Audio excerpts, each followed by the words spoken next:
হৃদয়ে আল্লাহকে নেন। আমরা সবাই ব্যস্ত হয়ে গেছি অন্যরে হেদায়েত করার জন্য, সবাই আমরা ব্যস্ত হয়ে গেছি অন্যরে মোবাইল দিয়া দেখানোর জন্য। মনে হয় যেন আমি তো হুজুর আল্লাহর রহমতে আমনগো দোয়ায় জুনায়েদ বাগদাদি হয়েই গেছি, এখন আমি চেষ্টা করতে আছি অন্য মানুষের আব্দুল কাদের জিলানী বানাইতে। আমাদের ভাবটা এমন হয়ে গেছে, আমরা বেশি আত্মবোলা, আপন ভোলা।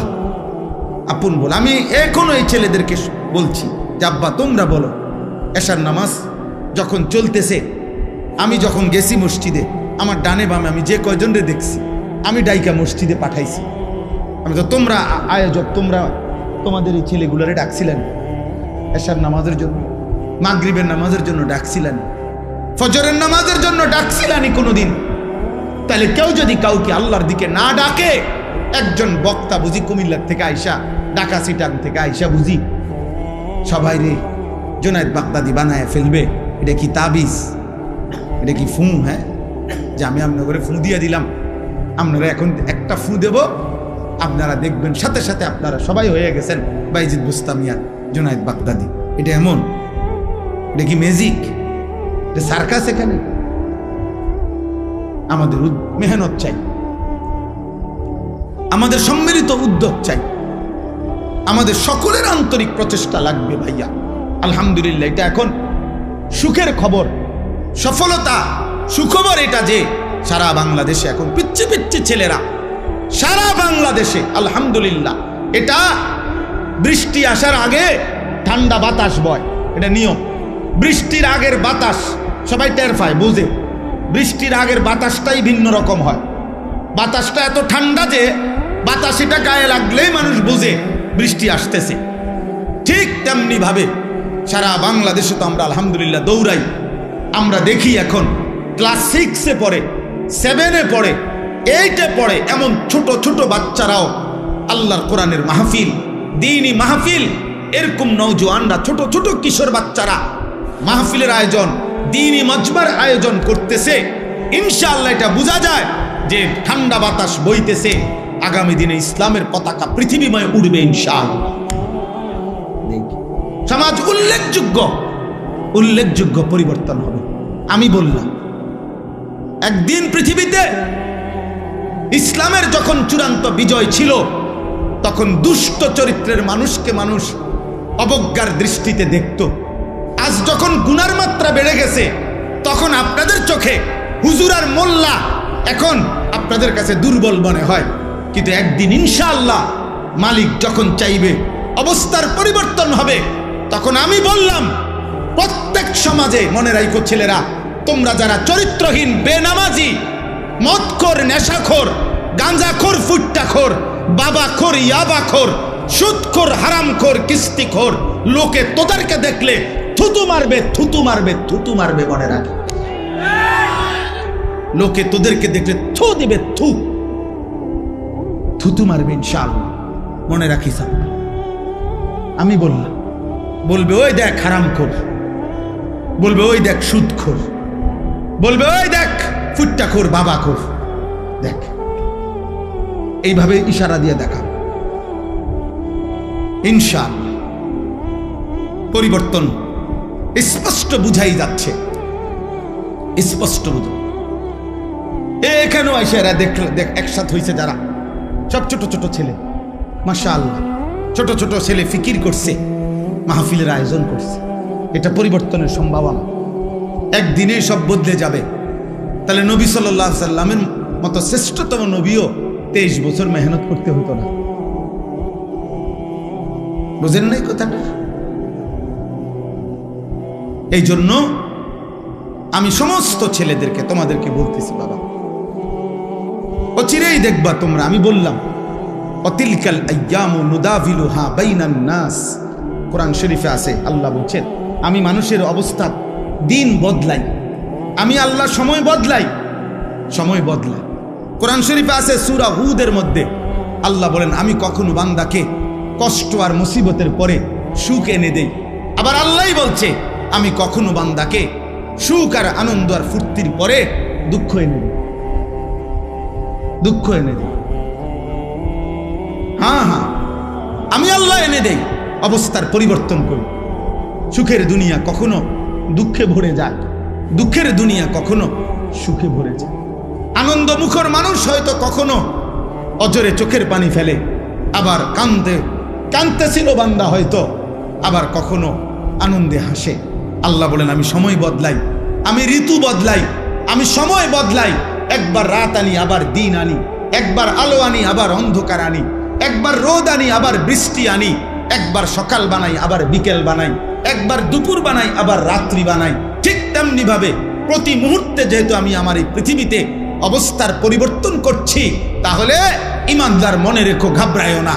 ইমানের বিজয়, কালেমার বিজয়, ইসলামের বিজয়, আল্লাহর দ্বীনের সম্মান, ওলামা, দ্বীনওয়ালা, কোরআনওয়ালা, সেজদাওয়ালাদের সম্মানের দিনও খুব কাছায় গেছে ইনশাআল্লাহ। গুনাহ ইজ্জত দেয় না, গুনাহ সম্মান দেয় না। তোমরা যারা ইনসাফ যদি থাকে, বিবেক যদি থাকে, আব্বা একটা ছেলেকে বলি, তোমরা যারা নামাজ পড়ো না, আল্লাহর সাক্ষী রেখা যদি এখানে আইসা দাঁড়ায়া বলো তোমার বিবেক কি বলে, এই সমাজের মানুষ তোমারে কি মনে করে? তোমরা যারা চুল মুশরিক বেঈমানের মতো, একটা ছেলে এখানে আইসা দাঁড়াও, এখানে ক্যামেরা হইতেছে, তোমরা ইয়া কও যে এই সমাজের মানুষ তোমাকে কি মনে করে, তোমার বিবেক কি বলে?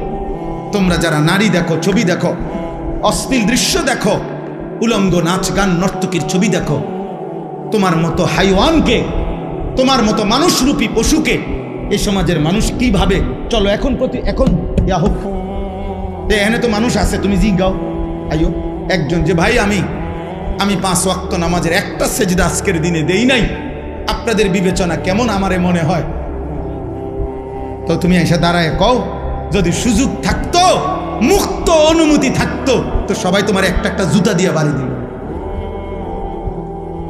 হয়তো এদ্দুর সাহস করবে না মানুষ, পারবে না হয়তো এদ্দুর হিম্মত করতে, কিন্তু বাস্তবতা হইল থুতু মারারই যোগ্য যে আমরা তো তোকে এতটা নাফরমান ভাবি নাই। তুমি বলো, চ্যালেঞ্জ করো, এখন আসো। আবার আমরা যারা নামাজ পড়ছি তো আমরাও বলি যে আমরা আজকে ফজর থেকে এশা পর্যন্ত খোদার কসম 5 ওয়াক্ত নামাজ মসজিদের জামাতে পড়ছি। আমি বললাম, তো এবার মানুষ তুমি জিজ্ঞাসা করো যে উনার ব্যাপারে আপনাদের মন্তব্য কি, আর যে নামাজ পড়ে নাই 5 ওয়াক্ত তার ব্যাপারে মানুষের মন্তব্য কি? মুক্ত মঞ্চে সবার সামনে দেখা যাক। কথা বুঝেন নাই? এখানে দেখা হোক। অতএব দোস্ত, এটাই কথা, ঈদ পরবর্তী কথা এটাই। কোরবানির ঈদ বলি আর রোজার ঈদ বলি, রমজান বলি আর হজ বলি, নামাজ বলি আর সেজদা বলি, সমস্ত ইবাদতের টার্গেট আমার জীবনে যেন তাকওয়া আসে। আমার জীবনে যেন কি আসে? তাকওয়া। গুনাহমুক্ত জীবন, আল্লাহকে ভালোবাসা, গুনাহকে বর্জন করা। ওয়ালা তামুতুন্না ইল্লা ওয়া আনতুম মুসলিমুন। আল্লাহ তাআলা বলেন, আমার বান্দা পূর্ণ মুসলিম না হয়ে, আমার আনুগত্য পুরা না করে মৃত্যুবরণ করো না, কবরে আইসো না। কবরে আসবার আগে একবার না 50 বার, 50 বার না 500 বার মিলাইয়া আসো যে আল্লাহর আনুগত্য পুরা করেছি কিনা। আল্লাহ বলেন হিসাব মিলে আসো। আমরা অনেকেরে আছে, পুরুষ মানুষ আমরা, আমাদের মহিলারা বাজারের লিস্টি দেয়, দেখবেন মাসিক বাজারের মুদি মালের পেঁয়াজ 10 কেজি, রসুন 3 কেজি এমনি লিখে দেয় না? তাহলে আমাদের নিয়ম কি? আমরা যে কোনো পুরুষ, আমরা যারা বাজার করি এরকম লিস্টি চাইয়া, তো আমরা বাজারে থাকতে বারবারই একটু পর পর আমি যেটা করি যে আমার এই লিস্টি দিলে আমি মাল কিনি, এদিক দিয়ে দাগ দেই, দিয়া আবার দেখি কোনোটা বাদ আছে কিনা, শ্রোতা এটার লগে মিলাইয়া তারপরে খরচ শেষ করি। যেই দোকানদারে মালটা দেয়, যেই মুদি দোকানদার যার কাছে আমরা লেখাইছি শ্রোতা লেখায়, মানে এটার মধ্যে ও যখন ওই বস্তার মধ্যে বইরা মালটা দেয়, সবটি মাইপা সারলে ও এটার লগে মিলাই কিনা বলে, এমনি কোনা দিয়ে দাগ দেয় না, দাগ দিয়ে দিয়া হয়ে বস্তার মধ্যে মালটা বুঝাই দিয়া, এই যে মাল 13টা, এখানে দিছি 13টা, হুজুর এত দাম নেন। তাহলে আল্লাহ তাআলা বলেন, ওয়ালা তামুতুন্না ইল্লা ওয়া আনতুম মুসলিমুন। আমার বান্দা, আমার আনুগত্য, আমার ইবাদত, আমার হুকুম দুনিয়ায় থাকতে মরার আগে মিলাইয়া আইসো, মিলাইয়া ডাক দিয়া দিয়া মিলাইয়া আইসো, মিলাইয়া কবরে আইসো, নাই তো 1 সেকেন্ডে কবরে টিকতে পারতাম। এই জন্য যে আমি সব সময় বলি, চাচা মিয়া গপ মারে সাদোয়ানে বইয়া আল্লাহর রহমতে 3 ফুট বিদেশ পাঠাইয়া জিগুন বিয়া দিয়া লাইছি গদ্দুয়ার কইরা মাশাআল্লাহ। এখন আল্লাহর রহমতে আপনার দোয়ায় আর কোনো টেনশন নাই, ওনার মূল্যও কোনো দুঃখ নাই। না, আপনি মরেন আল্লাহর রহমতে, আপনি খুব দ্রুত সময় মরিয়া যান চাচা। আপনি মরিয়া না দেখবেন দুঃখ কাকে বলে। হ্যাঁ, কবর বুঝি বিদেশের হিসাবে, কথা বলে না, কবর বুঝি বিল্ডিং এর হিসাবে। তো এটি কি কইলেন আপনি? এগুলো কি শুনাইলেন মানুষের? ওমরের কথা বলতেছিলাম। তো বোন এবং বোন জামাইকেও এবার আচ্ছা তরে মারছে, কেন? কালেমা গ্রহণ করুন। তাহলে অপরাধের উপরে অপরাধ, পাপের উপরে আরো পাপ। একে তো তরবারি হাতে রওনা দিয়েছে নবী সাল্লাল্লাহু আলাইহি সাল্লামকে হত্যা করবে, এটা যে কল্পনা করছে এটাও তো কত বড় পাপ, কত বড় গুনাহ। আবার এই কালেমা গ্রহণ করার অপরাধে বোন আর বোন জামাইকে আচ্ছা তরে রক্তাক্ত করে ফেলছে। কিন্তু ওমর একটা কাজ করে ফেলছে, অল্প একটু কাজ। সেটা হলো যখন রাগ থামছে, মারতে মারতে বল ফিরে গেছে, তখন ওমর রাদিয়াল্লাহু তাআলা আনহু ওনার বোনকে, বোন জামাইকে বলছে একটা কথা, যে তোমরা কি পড়তেছিলা সে শোনাও। আমি যখন ঢুকতেছি তখন শুনতেছিলাম তোমরা কি যেন পড়তেছিলা, এগুলা কি পড়তেছিলা ওটা কও। এ আরশে আজিমের মালিক আল্লাহ তাআলা বলে, বান্দা ওমর, এটুকু আগ্রহ দেখাইছ আমার কোরআন শুনবার জন্য, যা হেদায়েত দিয়ে দে। এরপরেই আল্লাহর কোরআন শুনছে এবং কিছুক্ষণের মধ্যেই নবীজির কাছে গিয়ে এই কোরআন শুনে কালেমা পড়ে মুসলমান হয়ে গেছে।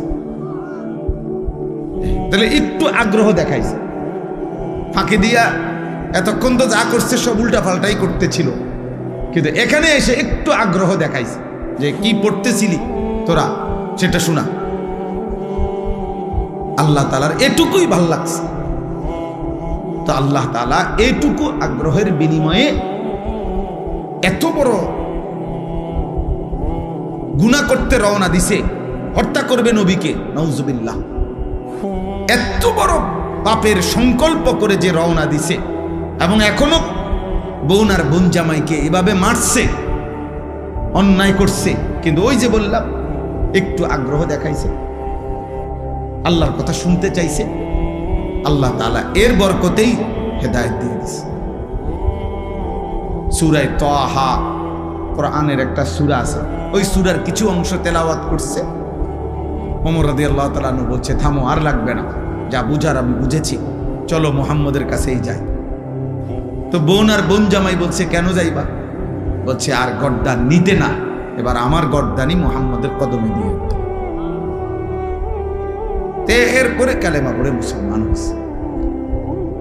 কোরআনুল কারীমের মধ্যে সূরা হুদের মধ্যে আছে, মক্কার কাফেররা নবীজিকে বলতো, মুহাম্মদ তুমি যে আমাদেরকে কালেমার দাওয়াত দিচ্ছ, আমরা মেনে নিতাম যদি তোমার কাছে বিপুল পরিমাণ অর্থ ভান্ডার থাকতো, বিপুল পরিমাণ টাকা পয়সা ধন ভান্ডার যদি থাকতো, তাইলে আমরা তোমাকে গ্রহণ করতাম। কারণ তখন তো একটা লাভের সম্ভাবনা আছিল, যে তোমার দলভুক্ত হইলে অনেক কিছু টাকা পয়সা, খাদ্য খাবার বরাদ্দ পাওয়া যাবে। মানুষ নেতার পিছে ঘুরে উপাস থাকার জন্য, ঠিক না? নেতার পিছনে ঘুরে কেন? উপাস থাকার জন্য। খাওয়া, চুরি, যত রকমের ডাইন বাম 9-6 পাওয়া যায়, এই সমস্ত ভোগ করার জন্য। এটাই পিছনে পিছনে ঘুরার মাকসাদ। ইল্লা মাশাআল্লাহ, হ্যাঁ, যদি কেউ ভিন্ন থাকে, থাকতেই পারে, লাখের মধ্যে, হাজারের মধ্যে, কোটির মধ্যে ভিন্ন কেউ উত্তম, সব জায়গায় সব ক্ষেত্রেই আছে ছিল, থাকবে। তো এরাও বলতে লাগলো যে তোমার দলভুক্ত হইতাম, তবে যদি তোমার কাছে ধনভাণ্ডার থাকতো। কিন্তু তোমার তো তেমন কিছু নাই, মক্কায় তো আমরা চিনি তোমার বাপও নাই, মাও নাই, তুমি যে এই চাচা আবু তালেবের ঘরে লালিত পালিত, উনিও দুর্বল মানুষ আর্থিকভাবে, তাহলে কি বুঝছে তোমারে অনুসরণ করব। 2 নাম্বার, মক্কার কাফেররা বলতো, দ্বিতীয়ত আমরা তোমাকে অনুসরণ করতাম যদি দেখতাম তোমার সাথে আল্লাহর পক্ষ থেকে সরাসরি ফেরেশতা তোমার সাথে থাইকা মুখামুখি আম করে বলতেছে যে হ্যাঁ আল্লাহর নবী আমি ফেরেশতা বলতেছি, এরকমও যদি আমরা ডাইরেক্ট দেখতাম ফেরেশতা বলতেছে তোমার পক্ষে, তাইলেও অনুসরণ করতাম। কিন্তু এইটাও তো দেখি না, সম্পদও নাই,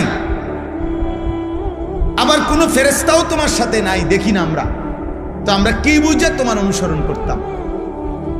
কোরআনুল কারীমের মধ্যে আছে, আল্লাহ তাআলা নবীকে বলছে, বন্ধু এমন কথার পরেও আপনি সামান্যতম ঘাবড়াবেন না, আপনি অস্থির হইয়েন না, বরং আপনি মনে রাখবেন শুধু ইন্নামা আনতা মুনদির, আপনি হচ্ছেন আল্লাহর দিকে ভয় প্রদর্শনকারী, আপনি ইন্নামা আনতা নাযীর, আপনি ভয় প্রদর্শনকারী। আপনার দায়িত্ব জাহান্নামের ভয় দেখানো, আপনার দায়িত্ব কবরের ভয় দেখানো, আপনার দায়িত্ব আখিরাতের ভয় দেখানো, আপনার দায়িত্ব আল্লাহর ভয় দেখানো, এটা আপনার জিম্মাদারি, আপনার দায়িত্ব আপনি শতভাগ গুরুত্ব দিয়ে আদায় করেন। এবার পরিবর্তন হইল কয়জন, হইল না কয়জন, বদলাইলো কয়জন, বদলাইলো না কয়জন, এর কোনোটা আপনার জিম্মাদারি না, সেটা আমি আল্লাহর ফয়সালা, ওইটা আমি দেব, ওইটা আমি দেব। তাইলে আল্লাহ তাআলাই এই নিজাম বলে দিচ্ছেন যে নিয়ম হলো এটাই, আল্লাহর কথা বলতে থাকা, আমার দায়িত্ব বলতে থাকা। পরিবর্তন হবে কে, হবে না, বদলাবে কয়জন, বদলাবে না কয়জন, খোদার কসম বাবা, এটা আল্লাহর ফয়সালা। এই জন্যই যে তোমরা যারা নামাজ পড়ো না, তোমরা যারা গুনার মধ্যে লিপ্ত আছো ছেলেরা, তোমাদের কারো পরিবর্তনই আমার হাতে না, আব্দুল কাদের জিলানীর হাতেও না, কারো হাতে না, এমনকি খুদ নবী সাল্লাল্লাহু আলাইহি সাল্লামের হাতেও কারো পরিবর্তন ছিল না। সমস্ত সিদ্ধান্ত একক একজনই, শুধু আল্লাহর হাতে। শুধু কার হাতে? যার কারণে আমাদের নবী সাল্লাল্লাহু আলাইহি সাল্লামের বলা দাওয়াতে কেউ কালেমা পড়ছে, আবার নবীজির দাওয়াতেও কেউ কালেমা প্রত্যাখ্যান করছে, প্রত্যাখ্যান করছে, গ্রহণ করে না। কেউ এক কথাতেই কালেমা পড়ছে, আবু বকর সিদ্দিক রাদিয়াল্লাহু তাআলা আনহুকে একবার প্রথম যখন দাওয়াত দিছে নবীজি, প্রথম কথাতেই আবু বকর কালেমা পড়ে মুসলমান হয়েছে, মানে 2 কথা কোন লাগছে না। আবার কাউকে 23 বছর পুরা বুঝাইছে, নবীজি সাল্লাল্লাহু আলাইহি সাল্লামের ইন্তেকাল পর্যন্ত 23 বছরেও ওই নাফরমান কালেমা গ্রহণ করে, বরং 23 বছরে বিরোধিতা করে গেছে। তাহলে কি বোঝা গেল? ফয়সালা কার হাতে? আল্লাহর হাতে। নবীজি সাল্লাল্লাহু আলাইহি সাল্লাম বলেছেন যতজনকে, আশা করছেন সবার জন্যই কালেমা। নবীজি একজন উম্মত কালেমা ছাড়া থাকুক, নবীজি সাল্লাল্লাহু আলাইহি সাল্লাম 1 সেকেন্ডের জন্য এটা চায় না। একজন উম্মত জাহান্নামে যাক, আল্লাহর নবী বলছে উম্মত আমি কোনোদিন স্বপ্নেও এটা চাই না, আমি চেয়েছি আমার শেষ উম্মতটাও জাহান্নাম থেকে বেঁচে যাক, জাহান্নাম থেকে বেঁচে যাক।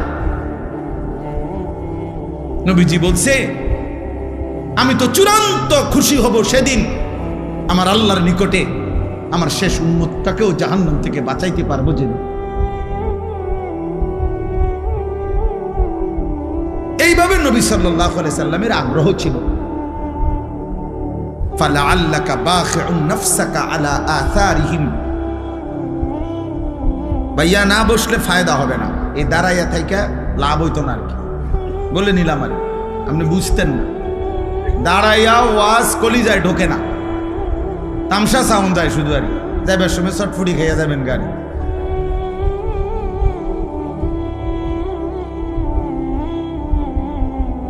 অল্প শুনেন, এই তো ওয়াজ শেষ, এরপরে আর বয়ান করবে না কেউ।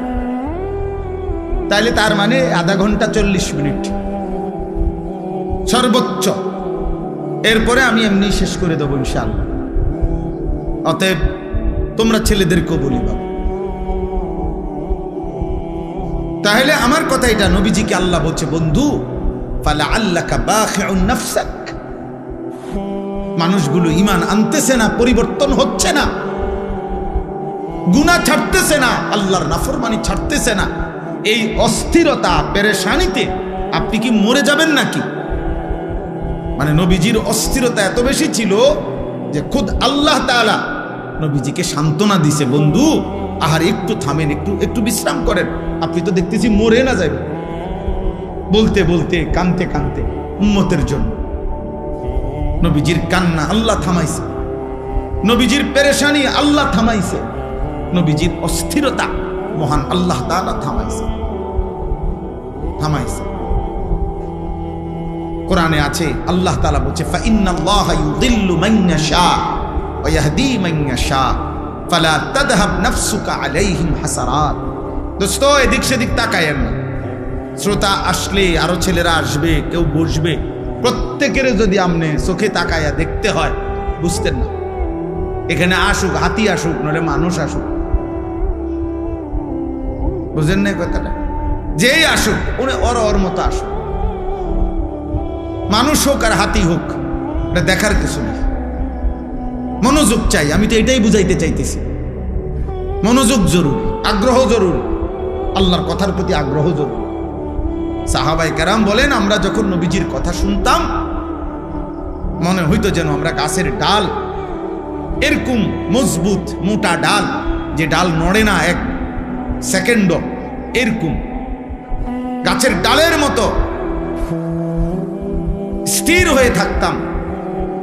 মনে হইতো যেন আমাদের মাথার উপরে আইসা পাখি বসছে, পাখি একবার নড়েও না, কারণ আমরা তো মাথা নাড়াইতাম না, কাঁধ নাড়াইতাম না, এমন স্থির থাকতাম। সাহাবী বলছে আমরা মনে হইতো যেন নবীজির সামনে এভাবে বসতাম, কখনো কখনো বয়ান শুনতে যে মনে হইতো যেন আমাদের মাথাটা কাইটা আলগা করে রাখছে, কারণ শরীরের সাথে থাকলে না মাথা নাড়াইতো, মাথাই যেন ভিন্ন, অর্থাৎ এত স্থির। এভাবে বর্ণনা করছে ওনারা। এই প্রচন্ড পরিমাণ আগ্রহ, এর কারণে আল্লাহ তাআলা ওনাদের জিন্দেগি পরিবর্তন করছেন এবং ওনাদের দ্বারাই আল্লাহ তাআলা বিশ্বময় ইসলামের খেদমত দিয়েছেন। আমরা তো অধিকাংশ মুসলমান আব্বা নিজের এই পেট পিঠ, নিজের এই ছোট্ট একটু শরীর, এটুকুর সাজসজ্জা, এটুকু শরীরের আরাম আয়েশ ভোগ বিলাসিতা, এই পেশাব পায়খানা আর এই পেটের চাহিদা আর লজ্জাস্থানের চাহিদা, আহা বহু নিকৃষ্ট মানুষের জিন্দেগির 24 ঘন্টা হয় পেটের চাহিদা নয় লজ্জাস্থানের চাহিদা। এই দুই চাহিদার জন্যই জীবন শেষ, রাত শেষ হয়, দিন শেষ হয়, মাস যায়, সপ্তাহ যায়, আল্লাহ কোথায়, নবী কোথায়, ইসলাম কোথায়, দিন কোথায়, ধর্ম কোথায়, আখেরাত কোথায়, কিচ্ছুর কোনো দাঁড় দাঁড়ে না। হয় পেটের ক্ষুধা আর নাই তো লজ্জাস্থানের ক্ষুধা। এই হাইওয়ান মনে করছে আর 10টা চতুষ্পদ জন্তু জানোয়ারের মতো আমার জীবনও এটাই, আমার জীবনও এটাই, পেটের ভোগ, লজ্জাস্থানের ভোগ, এই দুই চাহিদা পূরণ করে দিনভর হয়তো খায় নয়তো মোবাইল দেখে, খাইলে পেট ভরে আর মোবাইল দেখলে লজ্জা, নারীর চাহিদা, লজ্জাস্থানের চাহিদার জন্য অশ্লীল ছবি, উলঙ্গ দৃশ্য, জিনা ব্যভিচারের দৃশ্য, এই দেখে। মানে হাইওয়ান শুধু এই দুই জিনিসের পিছনেই জিন্দেগি শেষ, আর জীবনের কোনো উদ্দেশ্য নাই, আসা যাওয়া নাই। কিন্তু সত্যিকার মোমেন যে, তার কলিজায় সারাক্ষণ আখেরাতই থাকে, তার ফিকির আখেরাত, তার ফিকির আখেরাত। হাদিসের মধ্যে আছে সাহাবায়ে কেরাম বলতেন নবীজিকে দেখলেই মনে হইতো সারাক্ষণ কি যেন ভাবতেছে। নবীজির চেহারা মুবারকের দিকে তাকাইলেই মনে হতো মুতাওয়াসিল আল আহজান দাইমাল ফিকর, সারাক্ষণ তিনি চিন্তাই করছেন, ফিকিরই করছেন কিভাবে আমার একটা একটা উম্মতকে জাহান্নাম থেকে বাঁচাবো। আর কেমনে বললে, আর কি বললে, আর কিভাবে বললে, আর কতভাবে বললে, আর কি কি উদ্যোগ নিলে আমার উম্মত জাহান্নাম থেকে বাঁচবে, নামাজ পড়বে, আল্লাহ চিনবে। এই ফিকিরই সারাক্ষণ নবীজি সাল্লাল্লাহু আলাইহি সাল্লাম করতেন, এই ফিকিরই করতেন। একজন বাবার এটাই উচিত, একজন মার এটাই উচিত, একজন মানব দরদি সমাজ সেবক তার মূল দায়িত্ব এটাই ভাবনা যে মানুষ কেমনে জাহান্নাম থেকে বাঁচবে, মানুষ কেমনে আল্লাহর কাছ থেকে হাসরের ময়দানে জাহান্নাম থেকে বাঁচবে, কেমন কবরের আযাব থেকে বাঁচবে কেমন। সত্যিকার মুমিন মুসলমানের স্ত্রী বলেন, ছেলে বলেন, মেয়ে বলেন, দেশ বলেন, পাড়া বলেন, মহল্লা বলেন, একজন ইমানদার মুসলমানের মূল ফিকির নিজের এবং প্রতিটা মানুষের জাহান্নাম থেকে বাঁচানোর ফিকির। ইন্নামা আনতা নাদির, নবীজিকে আল্লাহ এটাই বলছে, ঘাবড়াবেন না। আপনার সম্পদ না থাকুক, আপনার সাথে প্রকাশ্য ফেরেশতা তাদের সাথে কথা না বলুক, ওরা যাই আবদার করুক, আপনি মনে রাখবেন ইন্নামা আনতা নাদির, আপনি জাহান্নামের ভয় প্রদর্শনকারী, আপনি আল্লাহর ভয় প্রদর্শনকারী, কবরের ভয় প্রদর্শনকারী, আখিরাতের ভয় প্রদর্শনকারী। এটাই আপনার দায়িত্ব। আপনি বলতে থাকেন।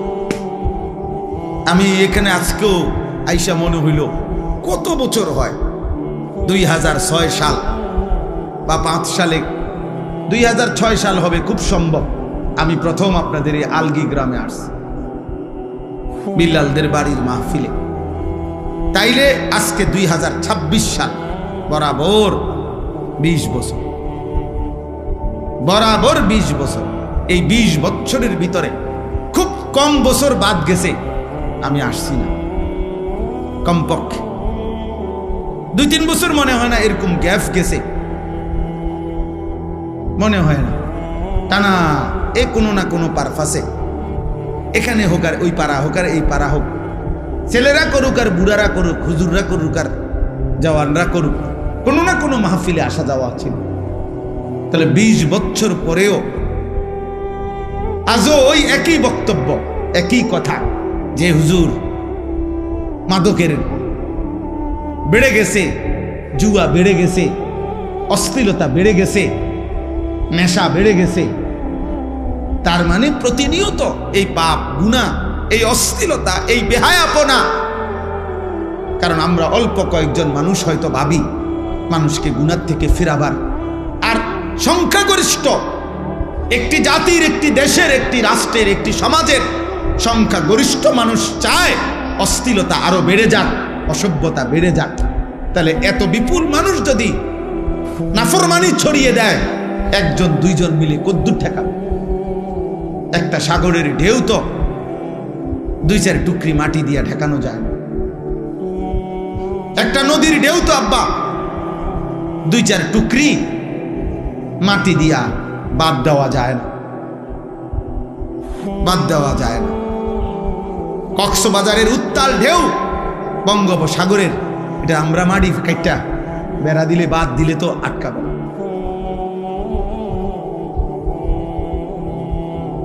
এই জন্য আমি ছেলেদেরকে বলছি, এখন ওই রুমের মধ্যে বসে বলছি যে আব্বা, তোমার সমাজ, তোমাদের গ্রাম, তোমরাই ভাবতে হবে।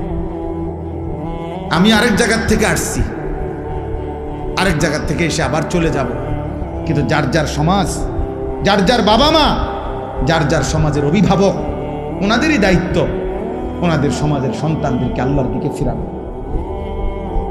আলগা হুজুর দিয়া বলাই যাবে 1 ঘন্টা, আধা ঘন্টা, 2 ঘন্টা, কিন্তু পরিবর্তনের জন্য আপনাদের সম্মিলিত উদ্যোগ এবং 2 জন ছেলে, 1 জন ছেলেও যদি থাকো, ছেলেরা তোমাদের মধ্যে কেউ, যে সমাজ মানুষের চুরি, জিনা, মদ, জুয়া, নারী, বেহায়াপনা, অশ্লীলতা দেখে যদি কারো কলিজার মধ্যে ভাবনা আসে, আহা আমার সমাজ কি করছে, তাইলে তোমারই দায়িত্ব তুমি উদ্যোগ নাও, নাই তো পরিবর্তন আসবে না,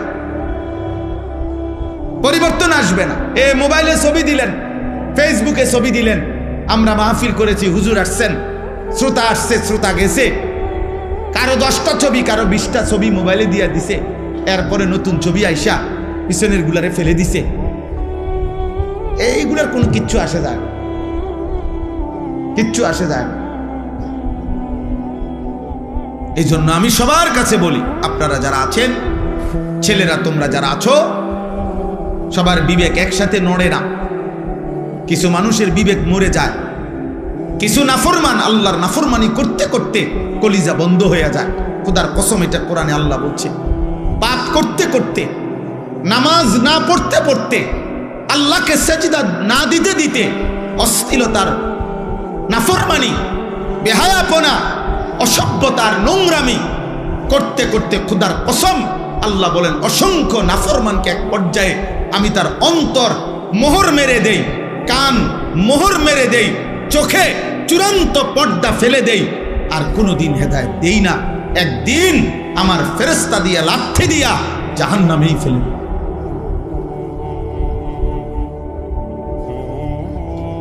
হ্যাঁ, খাতামা আলা সামঈহি ওয়া কলবি ওয়া জাআলা আলা বাসারিহি গিশাওয়া। গুনাহ এর জন্য লম্বা করতে নাই, পাপকে দীর্ঘ করতে নাই। পাপের দীর্ঘ হইলে, গুনাহ লাগাতার হইলে সবচেয়ে বড় মুসিবত হইল, আর কোনোদিন যদি আল্লাহ ফিরার সুযোগ আল্লাহ না দেয়, তো পৃথিবীর সমস্ত পীর বুজুর্গ যদি বাইকটাও কাউরে খাবায়, আর আব্দুল কাদের জিলানীর আব্বাও যদি কবরের থেকে আসে, মালিক যদি বলে তোরে আমি হেদায়েত দেব না, তো কায়নাতের সমস্ত পীর বুজুর্গ একসাথে তসবিহ পড়েও আপনারা আর হেদায়েত দিতে পারবে। আল্লাহ যাকে হেদায়েত দিবে না বলে ফেলে, তাকে আর কায়নাতের কেউ দিতে পারে না। যদি পারত, তাহলে রাসূলুল্লাহ সাল্লাল্লাহু আলাইহি সাল্লাম আবু তালেবকে ঈমান দিতে পারতেন, পারতেন কিনা? নবীজি সাল্লাল্লাহু আলাইহি ওয়াসাল্লামের চাইতে প্রিয় আল্লাহর মাখলুকের মধ্যে, আল্লাহর সৃষ্টির মধ্যে, আল্লাহর নিকটে এর চাইতে মাহবুব আর কেউ হইতে পারে? কথা বলে না। আর কেউ হয়েছে? আগামী তো হবে কেউ। সেই তিনি চোখের পানি ফেলে কাঁদতেছে, চোখের পানি ফেলে কাঁদতেছেন। আল্লাহ তাআলা বলছে, না বন্ধু, কাঁদবেন ঠিক আছে, কিন্তু আপনার চাচা আবু তালেবকে আমি ঈমান দেব না। মৃত্যুর মুহূর্ত পর্যন্ত নবীজি চেষ্টা করছে, চাচা কালেমা বলেন, কালেমা বলেন, কালেমা বলেন। কুল লা ইলাহা ইল্লাল্লাহ কালিমাতান আশহাদু লাকা বিহা ইনদাল্লাহ। ওই যে মোবাইল ধরে রাখছে, এই বেটা ফালতু মানুষ, সেটা নামান। শোনেন নাই আপনি মোবাইল ধরতে নিষেধ করছি, তো আপনারা কেউ সাথে বললেন না কেন ওনাকে? নিজের জন্য ভাবেন, নিজের জন্য, নিজের কলিজায় আল্লাহকে নেন, হৃদয়ে আল্লাহকে নেন। আমরা সবাই ব্যস্ত হয়ে গেছি অন্যরে হেদায়েত করার জন্য, সবাই আমরা ব্যস্ত হয়ে গেছি অন্যরে মোবাইল দিয়া দেখানোর জন্য। মনে হয় যেন উনি, আমি তো হুজুর আল্লাহর রহমতে আমনগো দোয়ায় জুনায়েদ বাগদাদি হয়েই গেছি, এখন আমি চেষ্টা করতে আছি অন্য মানুষেরে আব্দুল কাদের জিলানী বানাইতে। আমাদের ভাবটা এমন হয়ে গেছে, আমরা বেশি আত্মবোলা, আপন ভোলা, আপন ভোলা। আমি এখনো এই ছেলেদেরকে বলছি যে আব্বা তোমরা বলো, এশার নামাজ যখন চলতেছে, আমি যখন গেছি মসজিদে, আমার ডানে বামে আমি যে কয়জনরে দেখছি, আমি ডাইকা মসজিদে পাঠাইছি। আমি তো, তোমরা আয়োজক, তোমরা তোমাদের এই ছেলেগুলোরে ডাকছিলেন এশার নামাজের জন্য, মাগরিবের নামাজের জন্য ডাকছিলেন, ফজরের নামাজের জন্য ডাকছিলেনই কোনোদিন? তাহলে কেউ যদি কাউকে আল্লাহর দিকে না ডাকে, একজন বক্তা বুঝি কুমিল্লার থেকে আইসা, ঢাকা সিটাং থেকে আইসা বুঝি সবাই রে জুনায়েদ বাগদাদি বানায় ফেলবে? এটা কি তাবিজ? এটা কি ফু? হ্যাঁ, যে আমি আপনার ফু দিয়ে দিলাম, আপনারা এখন একটা ফু দেব, আপনারা দেখবেন সাথে সাথে আপনারা সবাই হয়ে গেছেন বাইজিদ বুস্তামিয়া জুনায়েদ বাগদাদি। এটা এমন? এটা কি ম্যাজিক, এটা সার্কাস? এখানে আমাদের মেহনত চাই, আমাদের সম্মিলিত উদ্যোগ চাই, আমাদের সকলের আন্তরিক প্রচেষ্টা লাগবে ভাইয়া। আলহামদুলিল্লাহ, এটা এখন সুখের খবর, সফলতা, সুখবর এটা যে সারা বাংলাদেশে এখন পিচ্ছি পিচ্ছি ছেলেরা সারা বাংলাদেশে আলহামদুলিল্লাহ, এটা বৃষ্টি আসার আগে ঠান্ডা বাতাস বয়, এটা নিয়ম। বৃষ্টির আগের বাতাস সবাই টের পায়, বুঝে। বৃষ্টির আগের বাতাসটাই ভিন্ন রকম হয়। বাতাসটা এত ঠান্ডা যে বাতাস এটা গায়ে লাগলেই মানুষ বুঝে বৃষ্টি আসতেছে। ঠিক তেমনি ভাবে সারা বাংলাদেশে তো আমরা আলহামদুলিল্লাহ দৌড়াই। আমরা দেখি এখন ক্লাস 6-এ পড়ে, 7-এ পড়ে, 8-এ পড়ে, এমন ছোট ছোট বাচ্চারাও আল্লাহর কোরআনের মাহফিল, দ্বীনি মাহফিল, এরকম নওজোয়ানরা, ছোট ছোট কিশোর বাচ্চারা মাহফিলের আয়োজন, দ্বীনি মাজমার আয়োজন করতেছে। ইনশাআল্লাহ এটা বোঝা যায় যে ঠান্ডা বাতাস বইতেছে, আগামী দিনে ইসলামের পতাকা পৃথিবীময় উড়বে ইনশাআল্লাহ। সমাজ উল্লেখযোগ্য পরিবর্তন হবে। আমি বললাম একদিন পৃথিবীতে ইসলামের যখন চূড়ান্ত বিজয় ছিল, তখন দুষ্ট চরিত্রের মানুষকে মানুষ অবজ্ঞার দৃষ্টিতে দেখত। আজ যখন গুনার মাত্রা বেড়ে গেছে, তখন আপনাদের চোখে হুজুর আর মোল্লা এখন আপনাদের কাছে দুর্বল মনে হয়। কিন্তু একদিন ইনশাআল্লাহ মালিক যখন চাইবে অবস্থার পরিবর্তন হবে, তখন আমি বললাম প্রত্যেক সমাজে, মনে রাখো ছেলেরা, তোমরা যারা চরিত্রহীন, বেনামাজি, মদখোর, নেশাখোর, গাঁজাখোর, ফুট্টাখোর, বাবাখোর, ইয়াবাখোর, সুদখোর, হারামখোর, কিস্তিখোর, লোকে তোদেরকে দেখলে থুতু মারবে, থুতু মারবে, থুতু মারবে। মনে রাখে, লোকে তোদেরকে দেখলে থু দিবে, থুতু মারবে ইনশাআল্লাহ।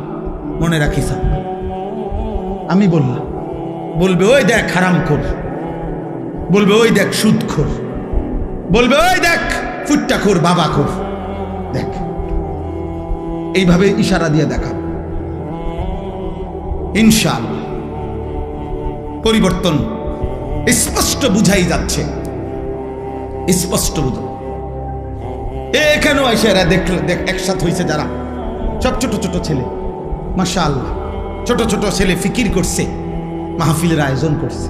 এটা পরিবর্তনের সম্ভাবনা, একদিনেই সব বদলে যাবে। তাহলে নবী সাল্লাল্লাহু আলাইহি সাল্লামের মতো শ্রেষ্ঠতম নবীও 23 বছর মেহনত করতে হতো না। বুঝেন নাই কথাটা? এই জন্য আমি সমস্ত ছেলেদেরকে, তোমাদেরকে বলতেছি, বাবা অচিরেই দেখবা তোমরা। আমি বললাম অতিলকাল আইয়ামু নুদাভিলুহা বাইনান নাস, কোরআন শরীফে আছে, আল্লাহ বলছেন আমি মানুষের অবস্থা দিন বদলাই, আমি আল্লাহ সময় বদলাই, সময় বদলাই। কোরআন শরীফে আছে সূরা হুদের মধ্যে আল্লাহ বলেন আমি কখনো বান্দাকে কষ্ট আর মুসিবতের পরে সুখ এনে দেই। আবার আল্লাহই বলছে আমি কখনো বান্দাকে সুখ আর আনন্দ আর ফুর্তির পরে দুঃখ এনে দেই, দুঃখ এনে দেই। হ্যাঁ, আমি আল্লাহ এনে দেই, অবস্থার পরিবর্তন করি। সুখের দুনিয়া কখনো দুঃখে ভরে যায়, দুঃখের দুনিয়া কখনো সুখে ভরে যায়।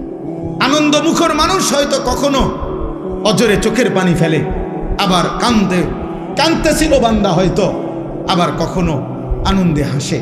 আল্লাহ বলেন আমি সময় বদলাই, আমি ঋতু বদলাই, আমি সময় বদলাই। একবার রাত আনি, আবার দিন আনি, একবার আলো আনি, আবার অন্ধকার আনি, একবার রোদ আনি, আবার বৃষ্টি আনি, একবার সকাল বানাই, আবার বিকেল বানাই, একবার দুপুর বানাই, আবার রাত্রি বানাই। ঠিক তেমনি ভাবে প্রতি মুহূর্তে যেহেতু আমি আমার এই পৃথিবীতে অবস্থার পরিবর্তন করছি, তাহলে ইমানদার মনে রেখো, ঘাবড়ায়ও না। ইমানের বিজয়, কালেমার বিজয়, ইসলামের বিজয়, আল্লাহর দ্বীনের সম্মান, ওলামা, দ্বীনওয়ালা, কোরআনওয়ালা, সেজদাওয়ালাদের সম্মানের দিনও খুব কাছায় গেছে ইনশাআল্লাহ। তোমরা গুনাহ ছাড়ো, অসভ্যতার সীমা ছাড়ায় যাচ্ছ তোমরা। 24 ঘন্টায় তাদের এক ওয়াক্ত নামাজ পড়তে মন চায় না, নাফরমান সন্তান, মনে রাখিস সীমা ছাড়ায় যাচ্ছ। 24 ঘন্টা যারা নারী ছাড়া, ছবি ছাড়া, মোবাইলের উলঙ্গ দৃশ্য ছাড়া যাদের রাত কাটে না, দিন কাটে না, নাফরমান মনে রাখিস সীমা ছাড়ায় গেছে। এটা বাড়াবাড়ি, বাড়াবাড়ি, এটা বাড়াবাড়ি। দিবানিশি যারা মদের আড্ডায়, নেশার আড্ডায়, মনে রাখিস নাফরমান সীমা ছাড়ায় গেছে। ঠিক হবে না এটা। যে মালিক রোদ আনে সে মালিক বৃষ্টিও আনে, যে মালিক হাসায় সে মালিক কাঁদায়, সুখ যে মালিক দেয় দুঃখ সেই মালিকে দেয়, জীবন যে মালিক দেয় মৃত্যু সেই মালিকেই দেয়, সুস্থতা যিনি দেয় অসুস্থতা তিনিই দেয়, হায়াত যিনি দেয় মৌত তিনিই দেয়। না ভিন্ন কেউ? কথা বলেন না, ভিন্ন কেউ না, একই আল্লাহ। আল্লাহ বলেন আল্লাহই হাসান, আল্লাহই কাঁদা। আদহাকা মানে আল্লাহ হাসান, আবকা মানে আল্লাহ কাঁদা। ওয়া আন্নাহু হুয়া আমাতা ওয়া আহইয়া, আল্লাহ বলেন আল্লাহই মৃত্যু দেন, আল্লাহই জীবন দেন, আল্লাহই জীবন দেন, আল্লাহই রাত আনেন, আল্লাহই দিন আনেন, আল্লাহই আনেন। প্রতি সেকেন্ড আল্লাহই বদলায়, প্রতি মুহূর্ত সময়ের প্রত্যেকটা সেকেন্ড বদলায় কে? কথা বলেন না, কে বদলায়? রাত, এই যে এখন রাত, কে আনলেন? আগামীকালকের ভোর আনবে একমাত্র কে? তিনি যদি রাত ধরে রাখে কারো ক্ষমতা নাই, আলো আনবে। তিনি যদি আলো ধরে রাখে কারো ক্ষমতা নাই, অন্ধকার আনবে। বলো ভাই, আফসোসের বিষয়, আফসোসের বিষয়। আব্বা এশার নামাজের টাইম হইছে, এই সময়ও যে ছেলেগুলো এখানে দাঁড়াইয়াছিল, এমন অসভ্য বেয়াদব কেমনে হইল আব্বা? মুসলমানের ঘরে এত বড় বেয়াদব সন্তান কেমনে হইল? বাবার অপমান তুমি, মায়ের অপমান। নামাজ চলতেছিল, এখন ওয়াজ শুনতে আসছে। কি ওয়াজ শুনবো আব্বা? ওয়াজ মানে তো ফুটবল খেলা না, ওয়াজ মানে তো নাটক আর সিনেমা না, ওয়াজ মানে তো আখিরাতের কথা, ওয়াজ মানে তো নামাজের কথা, ওয়াজ মানে তো কবরের কথা, ওয়াজ মানে তো নসিহত, ওয়াজ মানে তো গুনাহ ছাড়ার কথা, ওয়াজ মানে তো তাকওয়ার কথা, আল্লাহকে ভয় করার কথা। আল্লাহ আমাদেরকে বুঝ দান করে, আল্লাহ আমাদেরকে ফিকির দান। তোমরা একটা একটা ছেলের কাছে আমানত, কেউ একজনই বুঝো, কিন্তু এটা মনে রেখো, গুনাহ ইজ্জত দেয় না। নারী, ছবি, মদ, জুয়া, জিনা, ব্যভিচার ঈমান থেকে বিচ্ছিন্ন করে দেয়। আমি হাদিস বলি, আল্লাহ নবী সাল্লাল্লাহু আলাইহি ওয়াসাল্লাম বলেন, যে ব্যক্তি জিনা করে, নারীর সাথে কোনো হারাম কাজ করে, খোদার কসম এই এক পাপ। আর হলো অশারিবাল খামরা, যে নেশা করে, মদ খায়, গাঁজা খায়, বাবা খায়, ফুট্টা খায়, ফেন্সিডিল খায়, ইয়াবা খায়, এমন নিকৃষ্ট নাফরমান, খোদার কসম আল্লাহ নবী বলছে, বেবিচারী আর নেশাখোর, এই দুই নাফরমানের কলজাত থেকে ওই পাপ অবস্থায় আল্লাহ তাআলা ঈমান খুলে রাখা দেয়।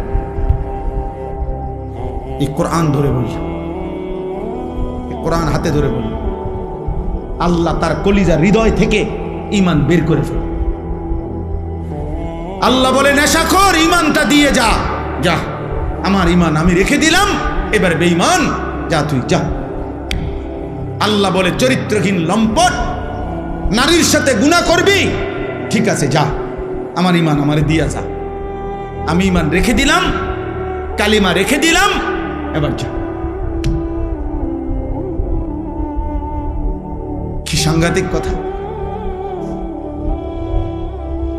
ঈমানবিহীন যদি মৃত্যু হয়, এই ঈমান যদি আর ফিরে না আসে, এই কালেমা যদি আর ফিরে না যায়, তো দুনিয়ার মানুষে না জানে আপনি মুসলমান, আপনি মানুষে না জানে, আইডি কার্ডে না, তো কবরে কি মানুষ আইডি কার্ড দেয়নি? ভোটার আইডি কার্ড কবরে দেয়নি কেউ, জন্ম নিবন্ধন সনদ দিয়ে কোনো কবরে দরকার আসেনি। আসল সত্য জানে কে? আসল হাকিকত জানে কে? আল্লাহ। এই জন্য কোরআনুল কারীমে আল্লাহ বলছে, বান্দা কোরবানি তো করছো সবাই, কিন্তু আসমানে পৌঁছে কোনটা সেটা তো আমি আল্লাহ তাআলা বলে দিয়েছি, ওয়ালাকিন ইয়ানালুহুত তাকওয়া মিনকুম। তাকওয়া গুনাহমুক্ত জীবন। কোরবানির প্রত্যেকটা শুরু থেকে শেষ পর্যন্ত গুনাহমুক্ত জিন্দেগি যার, গুনাহমুক্ত তাকওয়া, আসমানে পৌঁছবে কেবল তা। বাকিগুলো জমিনের কোরবানি জমিনেই থাকে। কোরবানি তো করছিল হাবিল, কোরবানি তো করছে কাবিল। পৃথিবীর আশ্চর্য গুরুত্বপূর্ণ কথা হলো, সর্বপ্রথম এই পৃথিবীতে দুইটা কোরবানি হয়েছে মাত্র। প্রথম দিন হাবিল আর কাবিল, কোরবানি হয়েছে মাত্র দুইটা। প্রথম দিন সর্বপ্রথম, সেই প্রথম দিনের দুইটা কোরবানির মধ্যেই আল্লাহ বলছে কোরআনে, ফাতুকুব্বিলা মিন আহাদিহিমা ওয়া লাম ইউতাকাব্বাল মিনাল আখার। একটা কোরবানি কবুল হলো, একটা কোরবানি কবুল হলো না। তাহলে মাত্র কোরবানি হয়েছে দুইটা, ওইখানেই আল্লাহ একটা বাদ করে দিছে। সেই প্রথম দিনে একটা ফেলে দিছে, আল্লাহ বলছে কবুল হয় নাই একটা। তো সেখানেই আল্লাহ বলে দিছে, ইন্নামা ইয়াতাকাব্বালুল্লাহু মিনাল মুত্তাকিন। শোনো বান্দা, কিয়ামত পর্যন্ত কেউ কোরবানি কবুল হবে তার, তাকওয়া থাকবে যার। কোরবানি কবুল হবে কার বলেন? বলেন না সবাই, বলেন কার? তাকওয়া থাকবে যার। তাকওয়া মানে গুনাহমুক্ত জীবন। তাকওয়া মানে কি বলেন? গুনাহমুক্ত জীবন। গুনাহমুক্ত জীবন, গুনাহমুক্ত। কি কি গুনাহমুক্ত? এক নাম্বার সম্পদ গুনাহমুক্ত।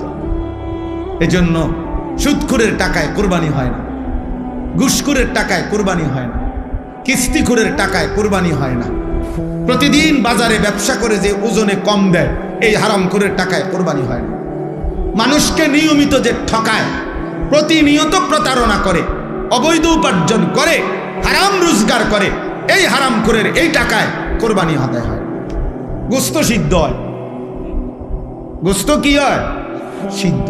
রুটি দিয়ে খাওয়ান যায়, এটার সমস্যা নাই। রুটি দিয়ে তো ঝোল খাওয়া যায়, গরুর গোস্ত খাওয়া যায়, মুরগির গোস্ত খাওয়া যায়, রুটি দিয়ে খাইতে অসুবিধা নেই, হেটার লেগে আটকাইতো না। চুলা জিড়েই দেন, পাত্তর চুলা দিলেও সিদ্ধ হয়ে যাবে। বুঝেন না কথা? পাত্তর দিলেও এটা কি হয়ে যাবে? নরম হয়ে যাবে। পাত্তর নরম হয় না আগুনের মধ্যে? চুন বানায় কি দিয়া? পাত্তর দিয়ে তো বানায়। আমি নিজ চোখে দেখছি, সুনামগঞ্জ ছাতক চুনের ফ্যাক্টরি, এরম বড় বড় পাথর, এগুলোই ভাঙ্গা ভাঙ্গা, এগুলোই কি হয়? চুন বানায়। পাথর এই আগুনের মধ্যে গলে গলে নরম হয়, এগুলোর মধ্যে মেডিসিন কেমিক্যাল দেয়, তো এরপরে চুন হয়। এই জন্য মূলত যে চুন খায় সে পাথরে খায়। হ্যাঁ হ্যাঁ মা, সত্য কথা এটা, আপনি জিজ্ঞাসা করেন নাই।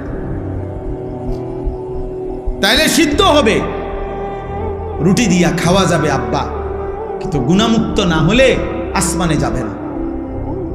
ইন্নামা ইয়াতাকাব্বালুল্লাহু মিনাল মুত্তাকিন। নিশ্চয়ই আল্লাহ কোরবানি কবুল করবে তার, তাকওয়া থাকবে যার। সমস্ত আমলের মধ্যে এই কথাটাই আজকে পড়ছি। সমস্ত ইবাদতের মধ্যে এক মুসলমান, খোদার কসম, এক মুসলমানের জিন্দেগির সব কিছুতে মনে রাখতে হবে তাকওয়া হলো তার প্রথম প্রধান তার নজর।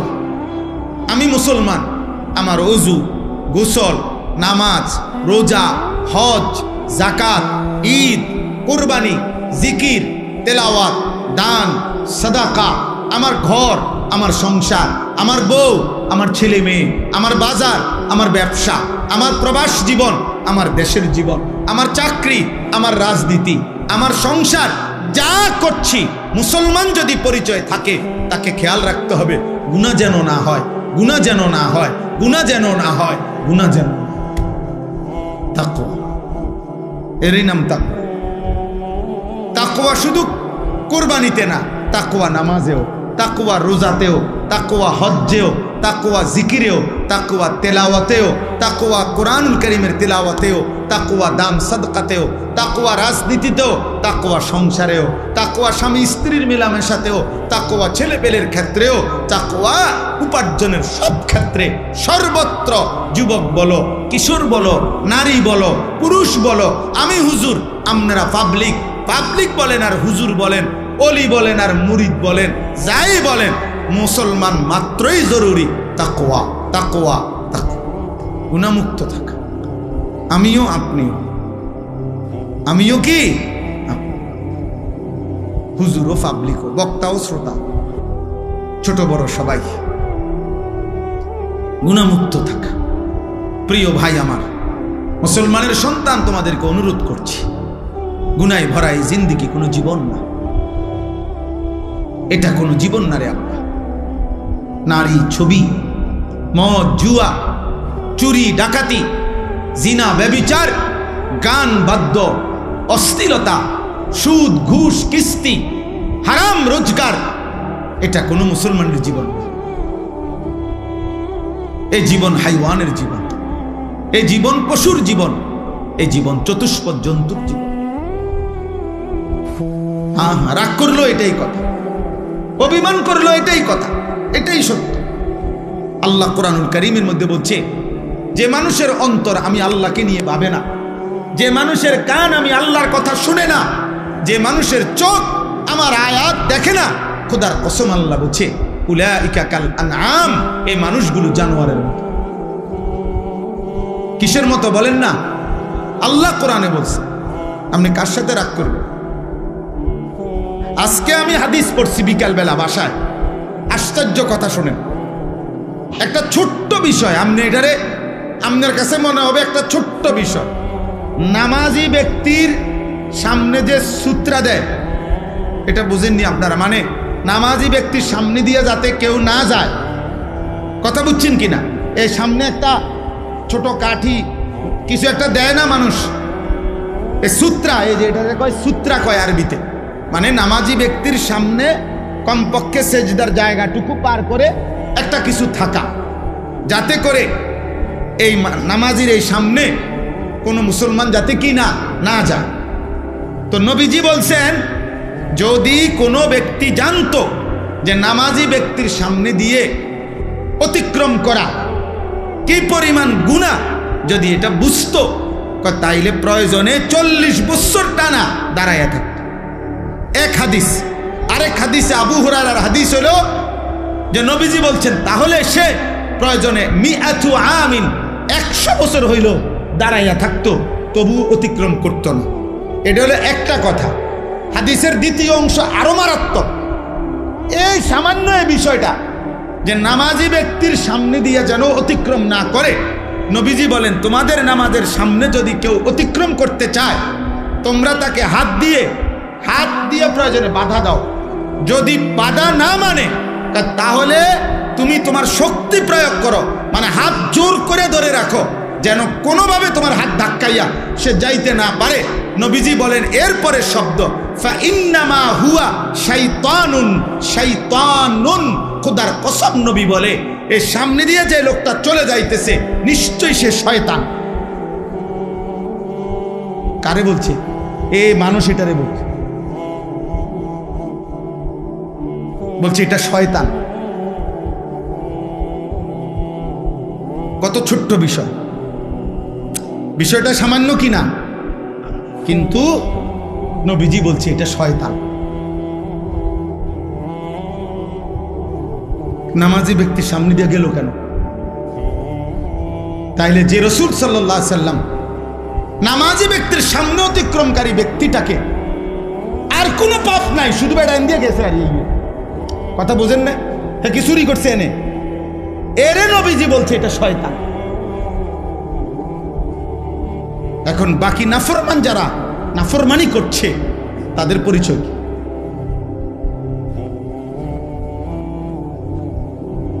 তাদের পরিচয় কি? নাউজুবিল্লাহ। দোস্ত আমার, বন্ধু আমার, ছেলেরা আমার, কেউ হয়তো তোমারে ধরতেছে না, কেউ হয়তো তোমারে ছুঁইতেছে না, কেউ হয়তো তোমারে ফিরাইবার মতো সাহস করছে না, ফলে তুমি যা ইচ্ছা তাই করে নষ্ট হয়ে যাচ্ছ। কিন্তু শেষ পর্যন্ত তো কেউ রে ছাড়াই তুমি কবরে যাইবা, একাকী। সেদিন তুমি কেমনে শুইবা? কেমনে শুইবা? এই জন্য আজকে এটাই আমার বক্তব্য। আমি কোরআনুল কারীমের যে আয়াতটা পড়ছি, সূরা আলে ইমরানের 4 নম্বর পারা 3 নম্বর সূরা, 102 নম্বর আয়াত আল্লাহ তাআলা বলছেন, হে ঈমানদারগণ, ইত্তাকুল্লাহা হাক্কা তুকাতিহ, তোমার সবটুকু সাধ্য দিয়ে, তোমার সবটুকু সামর্থ্য দিয়ে ঈমানদার মুমিন আল্লাহকে ভয় করো, তাকওয়া অবলম্বন করো, গুনাহ থেকে বাঁচো, গুনাহ থেকে বাঁচো, গুনাহ থেকে বাঁচো, গুনাহ থেকে বাঁচো। সবটুকু সামর্থ্য দিয়ে তুমি যুদ্ধ করো, তুমি প্রাণপণ লড়াই করো, তুমি সর্বোচ্চ হিম্মত করো যে আল্লাহ আমি বেঁচে থাকতে জেনে বুঝে আমি আপনার নাফরমানি করব। আল্লাহ বলছে, বান্দা এটা তোমার কাছে আমার চাওয়া, কারণ তুমি মুমিন। ইয়া আইয়ুহাল্লাযীনা আমানু, তুমি মুসলমান। তুমি হিন্দু হইলে আমি বলতাম না, তুমি ইহুদির বাচ্চা হইলে তোমার আমি বলতাম না, তুমি খ্রিস্টান হইলে আমি বলতাম না, তুমি বৌদ্ধ হইলে আমি বলতাম না, তুমি যদি বলতা তুমি মুরতাদ, নাস্তিক, বেঈমান, আল্লাহ বলে তাইলে আমি তোমারে বলতাম না, কিন্তু তুমি বলছো তুমি মুসলমান, এই জন্য তোমাকে বলছি। এখন আমরা যারা এখানে দাঁড়াইয়া বসে আছি, আমরা নিজেকে মুসলমান বলি তো? কথা বলে না? ছেলেরা বলো না তোমরা মুসলমান? সবাই বলো তো। তোমাদেরকে আল্লাহ বলছে ইত্তাকুল্লাহা হাক্কা তুকাতিহ, আল্লাহকে ভয় করো। আল্লাহকে ভয় করা মানেই হলো গুনাহ ছেড়ে দাও। আল্লাহকে ভয় করার প্রথম তর্জমা গুনাহ বর্জন করো। এই জন্যই তো বলছে আল্লাহ, যদি গুনাহই ছাড়তে না পারো বান্দা, তা আমার ঈমান আমারে দিয়া দাও, লাগবে না, যাও। তোমার মতো 2-4 জন নষ্ট মানুষ ঈমানদার না হইলেও আমার আখিরাতে অসুবিধা হবে না, আমার জান্নাতেও লোকের ঘাটতি হবে। এই জন্য নবীজি বলছে যে মদখোরের কলিজার থেকে, নেশাখোরের কলিজার থেকে আল্লাহ ঈমান রাইখা দেয়, যা দিয়া যা। জিনা ব্যভিচার করে যে নারীর সাথে, হারাম প্রেম, হারাম সম্পর্ক, অশ্লীলতা যে করে, আল্লাহ তার হৃদয় থেকে ঈমান রেখে দেয়, যা আমার ঈমান আমারে দিয়া যা, যা যা বেঈমান, এবার যা বাইর। আল্লাহ নবী, আল্লাহ কোরআনে বলছেন, হে সুদখোর, আমি আল্লাহর সাথে সুদ খাচ্ছ, ঠিক আছে খাও, শুধু মনে রেখো আমি আল্লাহর সাথে যুদ্ধের ঘোষণা শুনে নাও, তোর লগে আমি যুদ্ধ করব, দেখি তুই আমার সাথে যুদ্ধ কইরা তোর অভাব কেমনে মিটাস, আমি আল্লাহ, আমি থাকতে তোর আমি দেব। খোদার কসম, এটা কোরআনের আয়াত। আল্লাহ সুদখোরকে ডাইরেক্ট বলছে, তোর লগে আমি যুদ্ধ করলাম, যুদ্ধের ঘোষণা দিলাম, আমি তোর অভাব দূর করব না, চাই তোর কোন আব্বা তোর অভাব দূর করে আমি দেব, তোর কোন বাফে আছে। এই জন্য পৃথিবীর একটা সুদখোর আজ পর্যন্ত সুখের কোনো দাবি করতে পারে নাই। লোনের পর লোন নিতেছে, টাকার পর টাকা নিতেছে, একটা পর্যায়ে দেউলিয়া হইয়া, একটা পর্যায়ে দেউলিয়া। কালকে রাত্রে, গতকালকে রাত্রে, আহা, একজনের কথা আমারে বলতেছে, একজন শুনাইছে, দোয়া চাইছে যে হুজুর, লোন নিতে নিতে, সুদ নিতে নিতে 400 কোটি টাকা নিছে, নিয়ে একসাথে বড় বড় প্রকল্প 6টা কোটি কোটি টাকা খরচ করে এক একটাতে ব্যয় করে সাজাইছে। এখন যারা টাকা নিছে দিছে উনারে, সবাই একসাথে টাকা খুঁজতেছে। এখন সে সুদের টাকা সুদ করবে নাকি বেচা কিনা কইরা টাকা উঠাবে, পুঁজি আনবো না লাভ আনবো, কোনো কিছু নাই। একেবারে কসম শুনাইতেছে যে শেষ পর্যন্ত এখন দেউলিয়া হইয়া বাড়ি ছাড়া। আর এই গত 3-4 মাস আগে স্ত্রী, ওই লোক বলতেছে আমার কাছে চোখের পানি ফেলার মতো, বলতেছে হুজুর, উনার স্ত্রীর পায়ে ধরে রয়েছে, বউয়ের পাও ধরে রয়েছে ওই কোটি কোটি টাকার মালিক, যে তুমি আমারে ছেড়ে যাইও না, আমার এখন আর কিচ্ছু নাই। বেটি বলে, না তোর কাছে যেহেতু কিছুই না, সম্পদ কিচ্ছু নাই, আমি তোর মতো ফকিরের কাছে থাকবো না, কয়ে বউ চলে গেছে। আহা, দুনিয়া তারে আজ কোথায় নিয়ে গেছে, হারাম তাকে আজ কোথায় নিয়ে গেছে। আজ ঘর হারা, স্ত্রী হারা, মানুষের সাথে সম্পর্ক হারা। এজন্য গুনাহ ইজ্জত দেয় না আব্বা, আজ না হোক কাল লজ্জিত করে। এটাই আমার শেষ কথা। আমি অনুরোধ করলাম গুনাহ ইজ্জত দেয় না, গুনাহ সম্মান দেয় না। তোমরা যারা ইনসাফ যদি থাকে, বিবেক যদি থাকে, আব্বা একটা ছেলেকে বলি, তোমরা যারা নামাজ পড়ো না, আল্লাহর সাক্ষী রেখা যদি এখানে আইসা দাঁড়ায়া বলো তোমার বিবেক কি বলে, এই সমাজের মানুষ তোমারে কি মনে করে? তোমরা যারা চুল মুশরিক বেঈমানের মতো, একটা ছেলে এখানে আইসা দাঁড়াও, এখানে ক্যামেরা হইতেছে, তোমরা ইয়া কও যে এই সমাজের মানুষ তোমাকে কি মনে করে, তোমার বিবেক কি বলে? তোমরা যারা নারী দেখো, ছবি দেখো, অশ্লীল দৃশ্য দেখো, উলঙ্গ নাচ গান নর্তকীর ছবি দেখো, তোমার মতো হাইওয়ানকে, তোমার মতো মানুষরূপী পশুকে এই সমাজের মানুষ কি ভাবে? চলো এখন এখন ইয়া হোক, এখানে তো মানুষ আছে, তুমি জিজ্ঞাও আইও একজন যে ভাই আমি 5 ওয়াক্ত নামাজের একটা সেজদা আজকের দিনে দেই নাই, আপনাদের বিবেচনা কেমন আমারে মনে হয়? তো তুমি এসে দাঁড়ায় কও, যদি সুযোগ থাকতো, মুক্ত অনুমতি থাকতো, তো সবাই তোমার একটা একটা জুতা দিয়ে বাড়ি দিবে। হয়তো এর দূর সাহস করবে না, মানুষ পারবে না হয়তো এর দূর হিম্মত করতে, কিন্তু বাস্তবতা হইল থুতু মারারই যোগ্য যে আমরা তো তোকে এতটা নাফরমান ভাবি নাই। তাই তুমি বলো, চ্যালেঞ্জ করো, এখন আসো। আবার আমরা যারা নামাজ পড়ছি তো আমরাও বলি যে আমরা আজকে ফজর থেকে এশা পর্যন্ত খোদার কসম 5 ওয়াক্ত নামাজ মসজিদের জামাতে পড়ছি।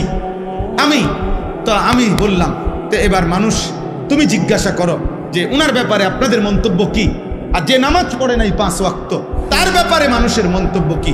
মুক্ত মঞ্চে সবার সামনে দেখা যাক। কথা বুঝেন নাই?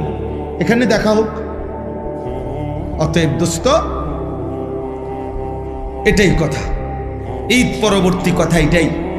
কোরবানির ঈদ বলি আর রোজার ঈদ বলি, রমজান বলি আর হজ বলি, নামাজ বলি আর সেজদা বলি, সমস্ত ইবাদতের টার্গেট আমার জীবনে যেন তাকওয়া আসে। আমার জীবনে যেন কি আসে? তাকওয়া। গুনাহমুক্ত জীবন, আল্লাহকে ভালোবাসা, গুনাহকে বর্জন করা। ওয়ালা তামুতুন্না ইল্লা ওয়া আনতুম মুসলিমুন। আল্লাহ তাআলা বলেন, আমার বান্দা পূর্ণ মুসলিম না হয়ে, আমার আনুগত্য পুরা না করে মৃত্যুবরণ করো না, কবরে আইসো না। কবরে আসবার আগে একবার না 50 বার, 50 বার না 500 বার মিলাইয়া আসো যে আল্লাহর আনুগত্য পুরা করেছি কিনা। আল্লাহ বলেন হিসাব মিলে আসো।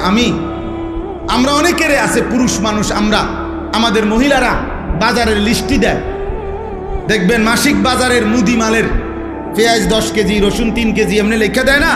তাহলে আমাদের নিয়ম কি? আমরা যে কোনো পুরুষ, আমরা যারা বাজার করি এরকম লিস্টি চাইয়া, তো আমরা বাজারে থাকতে বারবারই একটু পর পর আমি যেটা করি যে আমার এই লিস্টি দিলে আমি মাল কিনি, এদিক দিয়ে দাগ দিই, দিয়া আবার দেখি কোনোটা বাদ আছে কিনা, শ্রোতা এটার লগে মিলাইয়া তারপরে খরচ শেষ করি।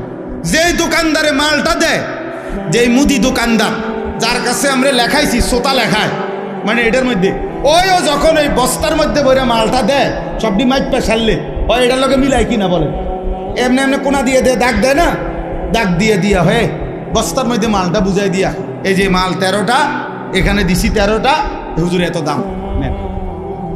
তাহলে আল্লাহ তাআলা বলেন, ওয়ালা তামুতুন্না ইল্লা ওয়া আনতুম মুসলিমুন। আমার বান্দা, আমার আনুগত্য, আমার ইবাদত, আমার হুকুম দুনিয়ায় থাকতে মরার আগে মিলাইয়া আইসো, মিলাইয়া ডাক দিয়ে মিলাইয়া আইসো, মিলাইয়া কবরে আইসো, নাই তো 1 সেকেন্ডে কবরে টিকতে পারতাম।